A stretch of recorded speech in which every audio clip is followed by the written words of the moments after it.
Oh, shit. Hello. Long time no see. I assume I'm in the shot. I think if I stand, my head might be out of it. I'll do this. Hey, Alex here, how's it going? Feels silly to be back on camera and like I'm out of practice, and obviously I don't have a chair or anything. I am currently in Spain, an hour north of Barcelona, at this event called Ship It Week. It's a house called Casa Tilo. I'll put some footage in of it. And yeah, ship it meaning we're here to work on projects. There's about 20 of us. And my project, one of them, is to return to YouTube. Let's see. Oh, I broke my thing, so it doesn't have a like grabber, and I just forgot. So I guess I'll hold it. It's a bit of a shame. So yeah, return to YouTube. It's been, I guess I stopped posting in like January, and I felt embarrassed about that. I committed to, I'm making a song a week. I mean, a song a day for the entire year.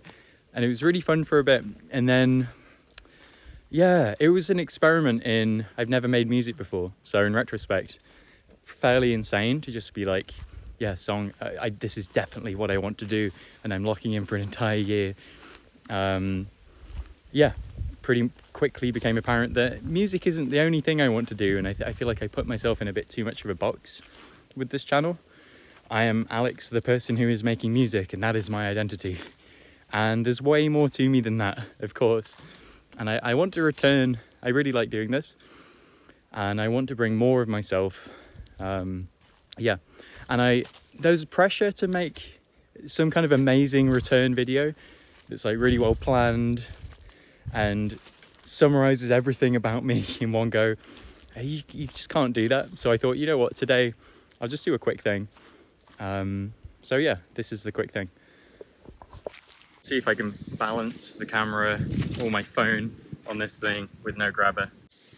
All right, that's about as good as I can get it with no grabby thing. I've been having insane technical difficulties this week so far at Ship It Week. It's been quite funny. It's felt almost like maybe a sign from the universe to be kind of woo about it. My MacBook Pro just died in a very profound way on Sunday, like the day before we were supposed to start.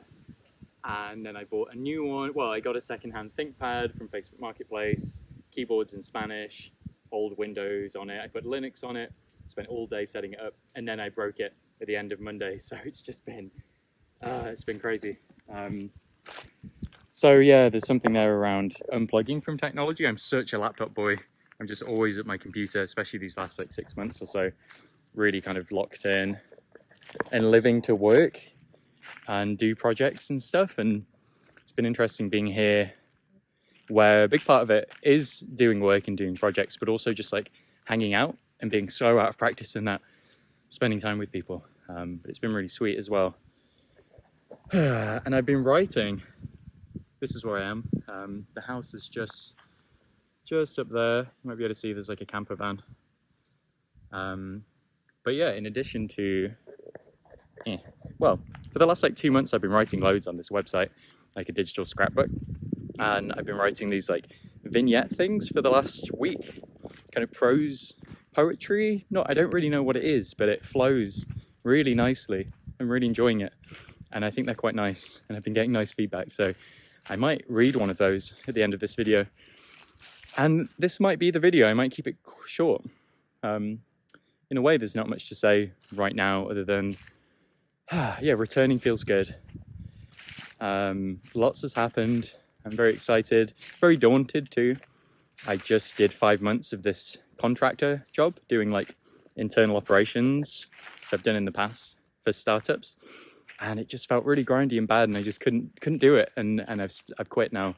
It was mutual. The founder actually messaged me like, I don't think this is working, which was like, yeah, I agree. So now I'm without income again. I'm kind of on death ground. From The Art of War, there's this idea of your army will fight the hardest when there's like no other thing to do but fight. So in The Art of War, they talk about getting your army in deep in enemy territory, and then the only way to like survive is to fight your way out. I kind of feel like I'm at that now with the amount of savings in my account, not wanting to live with my mum anymore. You know, I'm 29 now. I think it's time to, I mean, I was only doing that for half a year, but the idea of returning feels very bad. So yeah, Deathground, wanting to get back into this, wanting to write more. I think music will make sense too. But yeah, that's pretty much it. This is day one. I don't think I'm going to commit to daily. I think challenges are really useful, but I don't want to like over promise, under deliver. Yeah, it feels strange. I want to name how weird it is that I have like around 400 subscribers. Like, obviously in YouTube terms, that's nothing when all the channels you'll follow will have like 100,000 or whatever. But as a guy, just a dude, to have 400 people follow you is very strange. And I think there was some of that kept me away. It became a little scary, and like to not want to make music anymore. There's like a feeling of letting people down or something if I were to pivot, which is obviously silly because like no one cares. Like, you're just one tiny little scrappy channel, and I'm doing this for me, so I can do what I want, basically. So I will do that, and if you're watching this, thank you. It's well, like what a strange world we live in. Yeah, feels great, and yeah, well, maybe I'll record myself reading something. So this may not be the end. We'll see.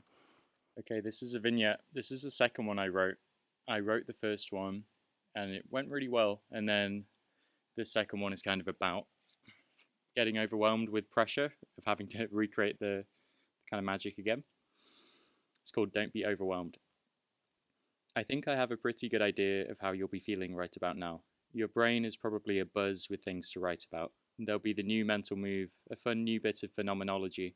Maybe this could be something I write about that keeps pinging in an excitingly newly spotlit part of your brain, a feeling of energy and focus and purpose, etc. Possibility and novelty, promise. And then, within probably I'd say 12 hours or less, I see it happen all the time, countless times with countless people. It'd be funny to witness if it weren't so maddening. How the very excitement and feeling of meaning darkens, how quickly the abundance turns to a kind of proto-creative algal bloom, how quickly the feeling of inexhaustible avenues of self-expression starts to block out the light, turns to a subtle choking despair. There's too much, there's too much. And not only is there too much, but it's all banal, amateur, been said a million times. And how can you take what feels so true and urgent and render it in words? And who is it for anyway, and who will possibly care? And will you ever be excellent at anything, known for anything, as isn't that the point of all this, to discover that one thing that you were made to do, and do it better than it has been done before? And what if that thing never comes? What if you miss it? What if you're missing it right now by spreading yourself too thin, or being too cautious, too afraid to live deeply? And what are you even trying to do? You don't know, do you? What if your whole worldview is wrong, a lie, downstream of myths that you would not endorse, fundamentally off somehow? How do you know? Does anyone know? You'll be thinking, a pained smile on your face, a smile that doesn't reach your eyes, how the fact that your second write-up went existential this quickly does not seem to bode well. Here we go, another abortive project, the only difference being that the hopelessness arrives faster and faster with each new cycle, the naivete long gone. You've burned yourself too many times. And yet part of you still rages against the boomers who have given up trying, have occupied their well-worn paths for decades. But anyway, all that to say, welcome to the rodeo. The only trick is to keep riding, and try to open your eyes occasionally. Who would want a bumpless ride? Where's the fun in that?